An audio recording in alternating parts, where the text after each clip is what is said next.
Hi, I'm Lou and I just installed this electric start Wildcat on my mini bike, and today we're going to put in the battery. This Trailmaster is slightly larger than most mini bikes, so there are a lot of places we could put it, like up under the seat or up here, but I found out that it can fit under this fake gas tank. I took off 2 screws on both sides and then this just lifts right out.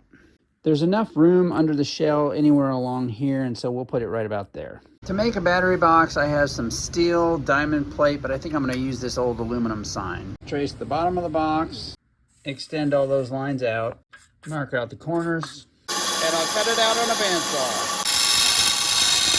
Slide my cutout into a vise and bend up the sides. There it is, bent to shape. I'm just going to hold these together with several layers of aluminum duct tape. Next, I'll cut slots in the bottom so we can use these hose clamps to hold it to this tube. Here the hose clamps are threaded through the box. And there's the battery in the box on the frame.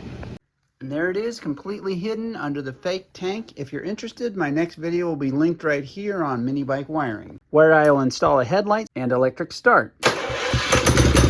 Lastly, I'll leave you with a trailer of this cool new product called Black Box Dyno that puts RPM, speed, torque, horsepower, and gearing right on your phone. Thanks for watching.